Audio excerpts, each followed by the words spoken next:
Hey, what's up, guys? Welcome to an episode of Latino Vegano. This is number 80. We're reaching to a really big milestone, episode number 100. But for today, I want to focus on the law of supply and demand, or demand and supply. So, if you haven't listened to my last week episode, which I was talking about the law of thinking, you really need to, because this is actually a continuation, or is important to you to get the foundation of the laws. And I started with the law of thinking last week, and I'm gonna continue working with the laws this entire month and months to come. So last week's episode was about the law of thinking, where I basically was talking about how we are what we think. And so that's in a nutshell. Is the bottom line. Is what we think. It's important that we keep positive thoughts in our mind, our head, our brains, and so that way we can manifest good things. If you have negative thoughts, then you're gonna get negative results. So that's in a nutshell what the law of thinking is talk about. But you definitely have to listen to last week's episode so you can get the foundation of the stronger content from last week. Okay, well, so today we want to focus on the law of supply, and without further ado, let's go. latinoyvegano.com. All right, guys, so before we even go further into the law of supply and demand, or the law of demand and supply, I want to say thank you guys. I always feel happy and grateful for having you guys be part of this journey or this project. I really look forward to hearing more from you guys and getting some more feedback. But I'm happy and grateful for what you guys done for this channel. It was a small idea about a year ago, where I just wanted to express my feelings and express my emotions, at the same time be vulnerable, share with you guys my experience, share with you guys my journey as a vegan, but also as an entrepreneur, as a son, as a brother, as an uncle, all those things. Future as a father, in the future also express myself as a husband, all those tangible partner, and all those things. So it was a way for me to express myself and kind of share with you a little bit of my insight and some of the teachings and some of the learnings that I got me to where I am these days, and have an outlet for that. So I've been very grateful to be able to speak the truth, speak about myself, and speak about my journey and all those different things. So thank you to you guys so much for that. Okay, so today's lessons or today's talk is basically the law of supply. And like I was mentioning last week, I'm taking a lot of the teachings from Working with the Law, which is the book that I'm studying. And it's a book written by Bob Pratchett and Mary Morrissey. Very, very, very, very successful individuals when it comes to the field of personal development and personal growth. I highly suggest you follow them, and now just look for a lot of their information, because they've changed so many people's life for over, I don't know, like 40, 50 years. So they've been studying this material for that long. So Working with the Law is the book that I'm using, and I'm using a lot of the references from the book, but I'm putting my little twist to you guys so you can get a better understanding of this concept from a more personal, for more urban, a more Latin standpoint, basically, right? So, yeah. So basically, Working with the Law is as good as universal, for we're not all seeking good in some form or another, right? Science and logic alike declare that the universe is filled with the essential substance of every imaginable good that a man can imagine, and that he is entitled to a full and ever increasing supply of any and every good he may need or desire. The law of supply basically says that the universe has an abundance of everything. There is enough for all of us to have, meaning you are hungry, you can find food. If you're poor, you can become rich. You can get out of the situation. If you want more business, you can find more clients. everything you want, the universe will provide. I'm sure that the next question is, okay, so how are we going to do that? We'll get to that point. But yes, guys, so the universe has an abundance. So there's not enough supply for the demand. There's not enough people providing services for the amount of people that need services. So when you think that there's not enough business, this actually is enough business. You haven't tapped the right business, or you haven't tapped the right frequency, or you haven't reached to your customers. Because once you reach to those customers, then it's just gonna come in abundance. And I'm speaking from a business standpoint, but I can speak from a relationship standpoint, but I can speak also from a personal standpoint. And you're gonna see how I'm gonna link veganism into all this. The point is, guys, is that the universe provides everything we need. We want water, we can find water. We need electricity, we will find electricity. We need money, we can find money. So we want food, we can find food. The universe provides those things for us. Can you get it? You have to find a way to find it. If I don't get it, find it attracted to you. Basically attracted to you. Or tap into the same frequency that those things are. That way you can reach to those things. But the thing that is important here is that you realize that there's not a lack of things. There's not a lack of things. They're there. You just haven't reached to there. Or you haven't yet. But yeah, there's no lack. Things are there. We just have to go get it and find them. That's the difference. That's where the law comes into play the role. The law of supply is letting us know, don't worry. There is stuff. There is enough out there for what you want or for what you're looking for. You just haven't found it yet. That's basically what the law is telling us.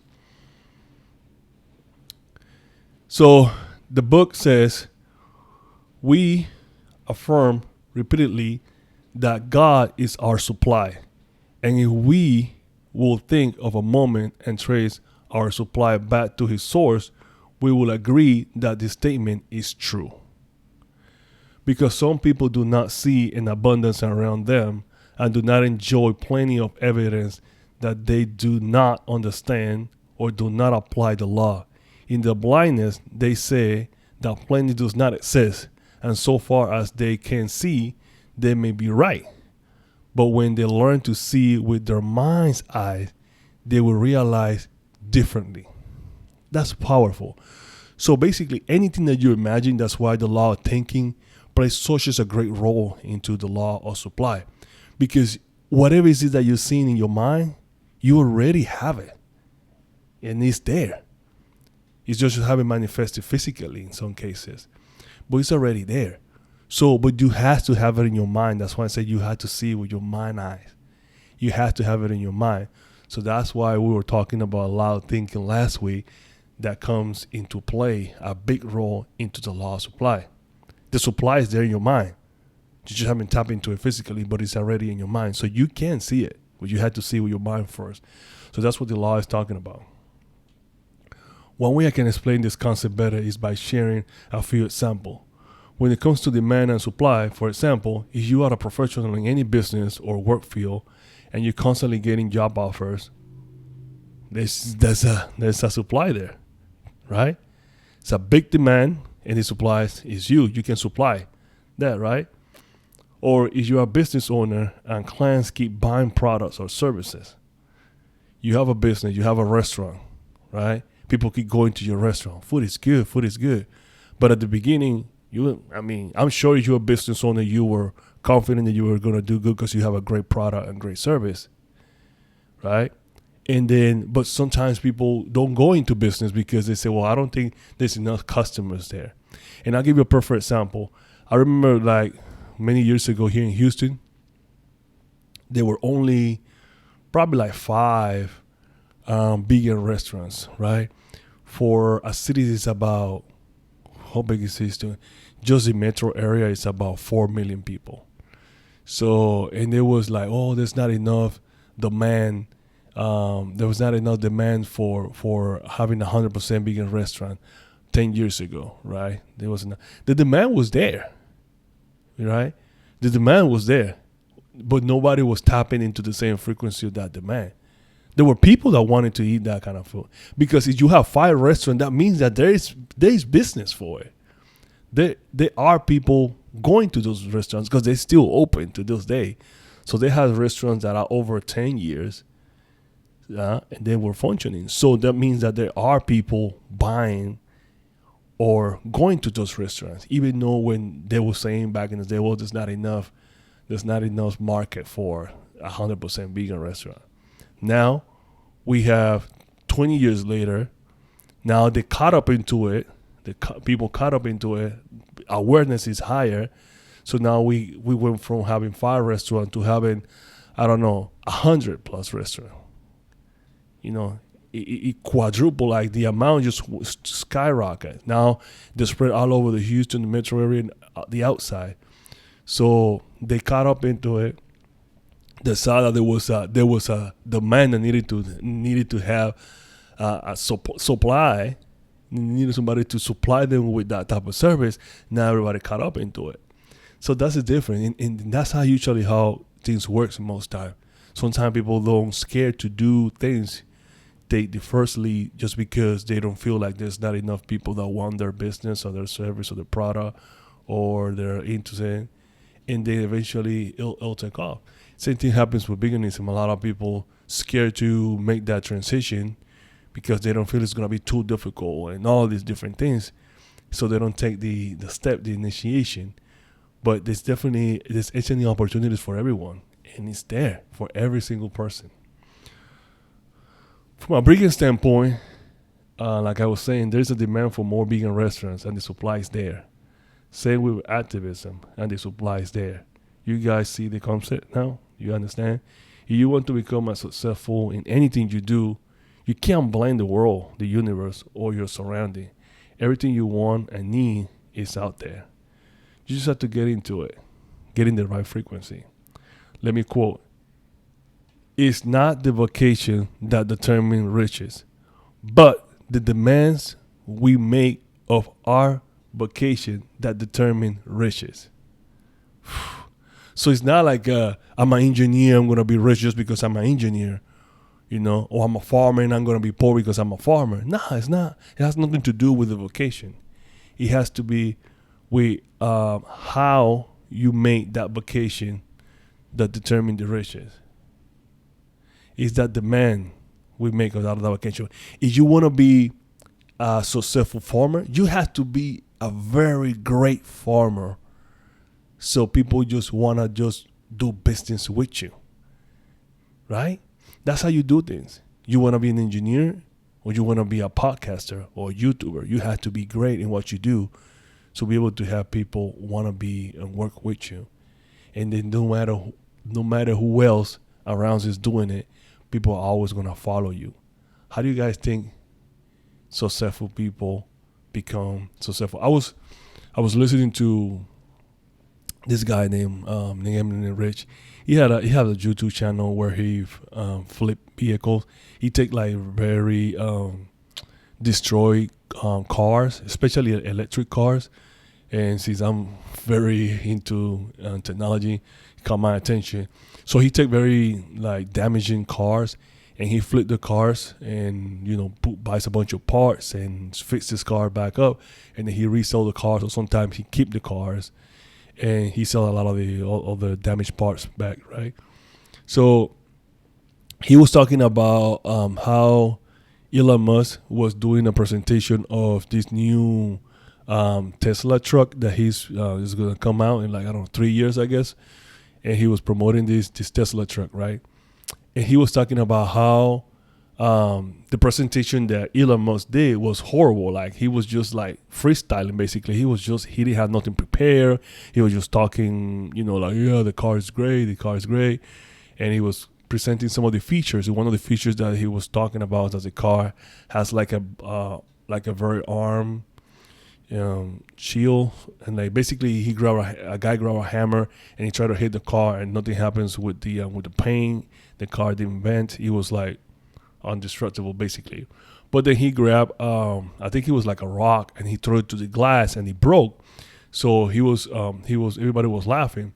And then the guy that was narrating the video, he was saying that people that follow Elon Musk, they're such a big fan that no matter how poorly his presentation was, they still gonna support him. And the way he presented that was, he showed that same night Elon Musk said that you have to put $100 as a deposit to be able to be one of the first ones to have the truck when the truck comes out, right? And that night he got, I think it was 250,000 people wanted to buy the truck. So that's the point that I'm saying is that how he created that. He created that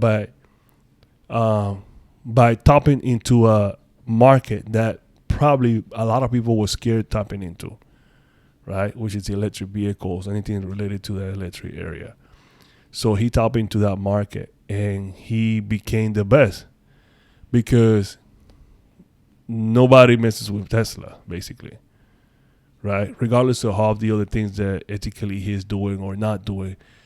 I'm speaking upon from just the mindset wise. So he became who he is, and then to that, no matter what he do from that point on, people that follow him or believe in him are gonna support him regardless if his presentations are not the best. And then that's what I'm trying to tell you here. But he created all that.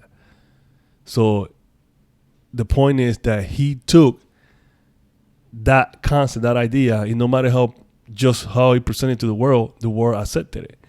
So that's how you get to that point.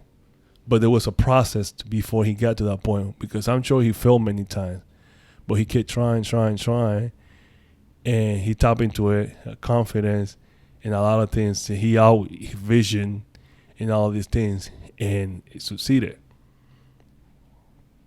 Remember not to confuse money with supply. Money is but one of the numerous means of supply. Money is not the root of evil, but the love of money is. If you concentrate upon money alone and use every means to gather it and hold it, you are forcing the law to close out all the other goods for you. And that's important because a lot of people confuse that supply just of like having a tons of money. And you can't just have money and then don't have good health. Right? There's a story about this successful person that spent all his life focusing on just getting money, but then he lost the love for his family, his wife, his kids. He didn't see his kids grow. He loved love for his family, of his wife, and then he pretty much used all his money to retain his health. So you want to be able to combine those things. For us, from a bigger standpoint for supply, is an overall, right? Mind, body, and soul. It's a complete overall. All everything is there. So if you are vegan and you have a good health, then focus on all the aspects of your life that are there. Either activism, either give back, community. Also focus on yourself, fitness, all the different areas. Continue working on saving the planet and saving the animals. Focus on those things as well. If you're focused on you're vegan and you're focused more on the health standpoint, then let's also bring into consideration some of the other topics that requires a little bit more attention to, and don't forget about those things too. So the supply is there, and let's fill that supply with a demand. All right. So one thing that I would like to also talk about is a few tips or things that you guys can do to apply this law right away. Because I know we always want instant gratification, but in life, sometimes the good things don't happen right away. It takes a while to happen because we're so programmed to doing things in a certain way that we don't give time for things to develop. So, a few things you can do to tap into the law of supply. The law has been very impactful for my journey. Reason that I had this paradigm that there was not enough for me. The all the great opportunities were already taken, and I bet most of you guys feel the same way. Well, let me tell you guys that it's not true. It's all there, but it's all starting in your mind. That's why the law of thinking set the foundation for this law of supply. If you think you can have it, you will have it. If you think you cannot have it, then it won't happen. The universal law of supply you with everything you need. The demand is there and the supply is there too. You have to just tap into it. So for my first tip or advice as far as how can you apply the law or what some of the things that you can do to apply the law, I would say that it starts with the way that you need to start focusing on worrying less. You gotta, when you worry, it kind of goes against the grain or go against the wave, against the ocean. So think about water pressure, right? Think about like how the ocean move, or you have a pressure of water coming towards you, right? If you try to fight it, he's gonna be resistant. But if you move with it, it will be an easier sail, right? You're gonna be able to move easily. So what I'm saying with this is like worrying is kind of like going against that force, right? Because it's taking away some of that power that you can utilize to kind of bring the opposite to you or bring positivity to you because you're going against it. So we're gonna start worrying less. When you say I don't have this, well, I can't have it, I can't afford it. I know it's difficult, but if you start working on trying to change that mindset, is gonna definitely allow you to be of a more calm state. And not only that, but it's gonna allow you also to have better results in anything, everything you do in life. So for me, it's very important that you understand that you have to have into consideration that you need to start worrying less. Fretting and worry tends to restrict and limit the supply at hand instead of tightening it up in our thinking. We must relax and be more expanding. That brings us to number 2, is relaxing. So the opposite of worrying is relaxing. So we gotta practice more relaxing. One of the things that I like to do to help me with the relaxation process is, of course, do things that you enjoy doing, that makes you, puts you in a happy mood, a happy state. For me, it's riding bike, going to the gym, working out, getting in tune with nature, meditating, anything that put me in a relaxed, calm state. Sometimes just laying in my bed, closing my eyes, dreaming and thinking. Put me in a very relaxing stage. Try not to worry about things that you cannot control specifically, right? So that puts you in a much better mood and much better stage. It allows you to flow with the law, and you start seeing how positive things start happening to you. So that's a good way. I use this affirmation every morning, where when I'm waiting to wake up, I meditate and use the affirmation. And what I say, I'm so happy and grateful now that I breathe confidence and I exhale fear. Use this. I'm so happy and grateful now that I breathe confidence and I exhale fear. Right? Man, it's like I wake up and I feel good because it put me in such a great mood. And then I got a couple more affirmations, but that's one of the ones that I usually use to kind of put me in a more relaxing stage.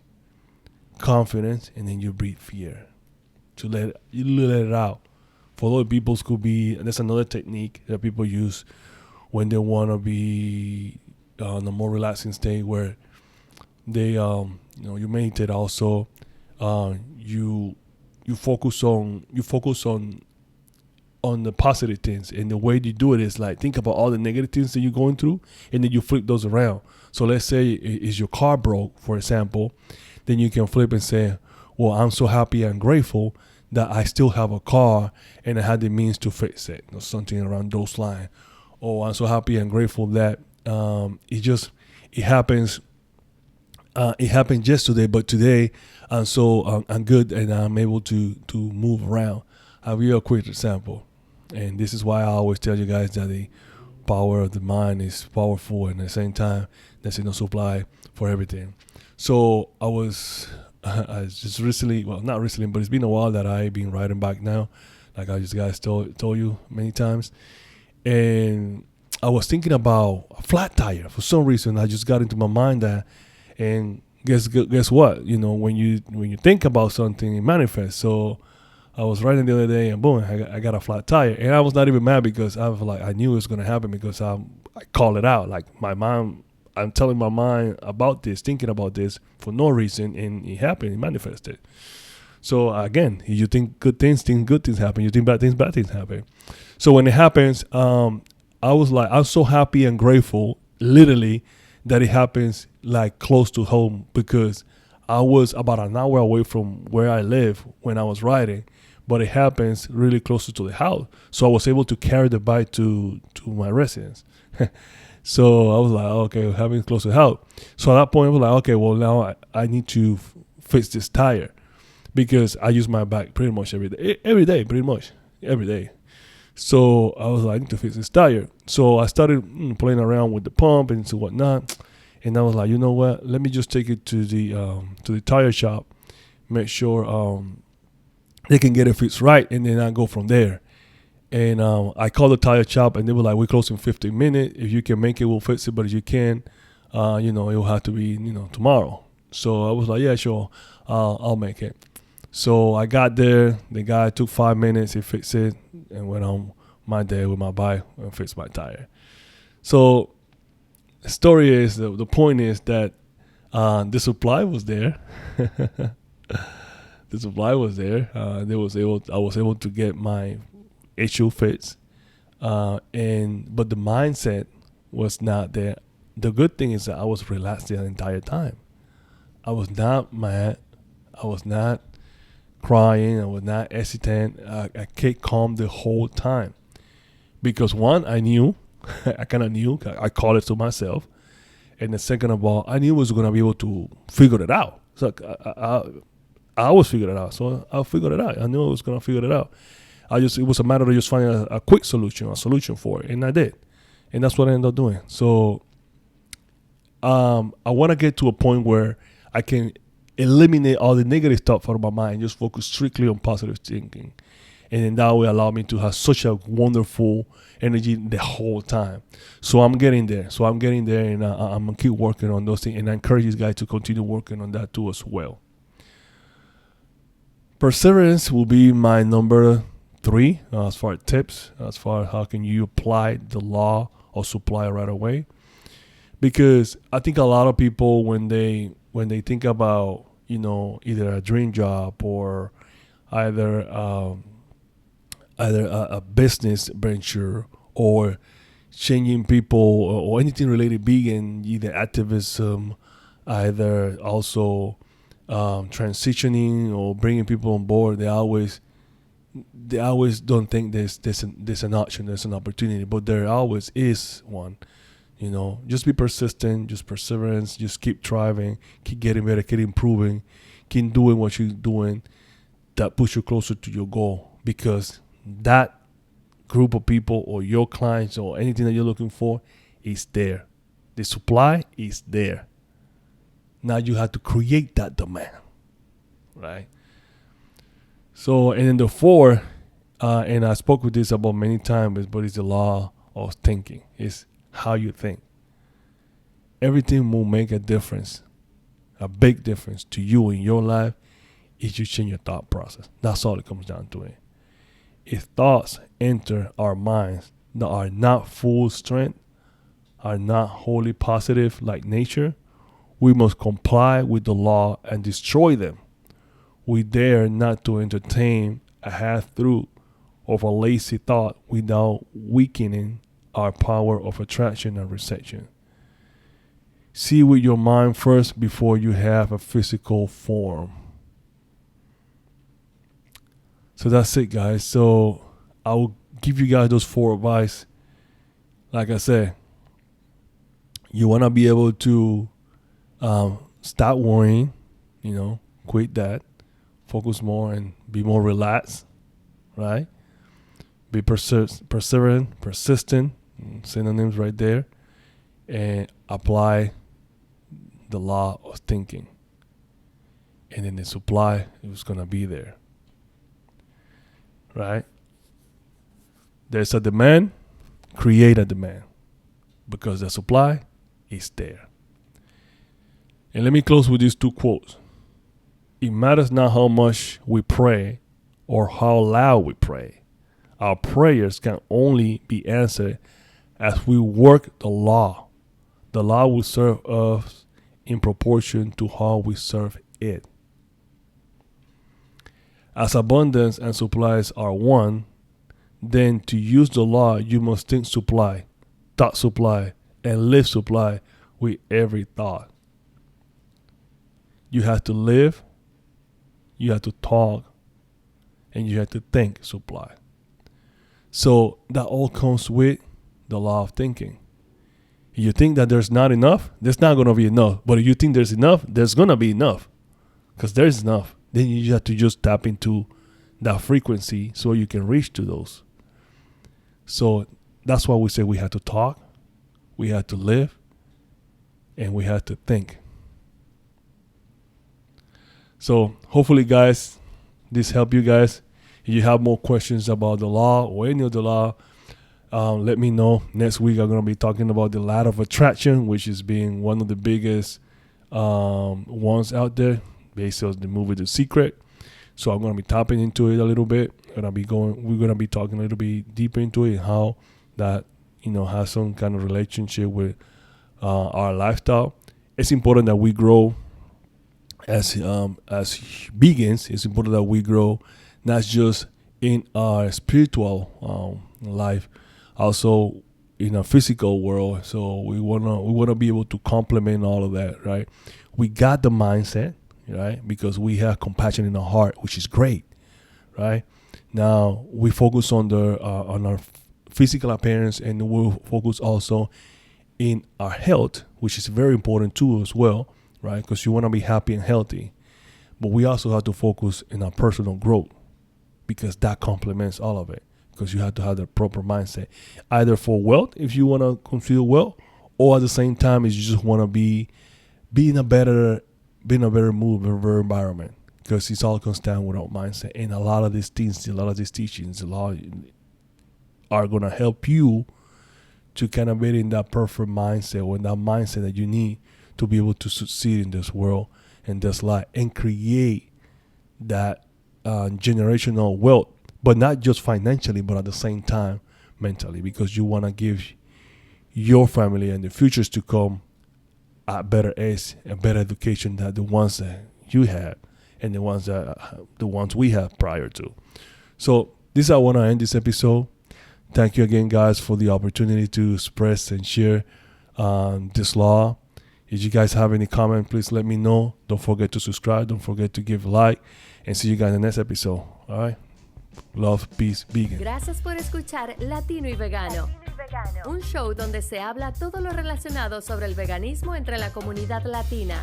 No olviden suscribirse a este podcast, seguirnos en Instagram, Facebook, YouTube y a visitarnos en latinoyvegano.com.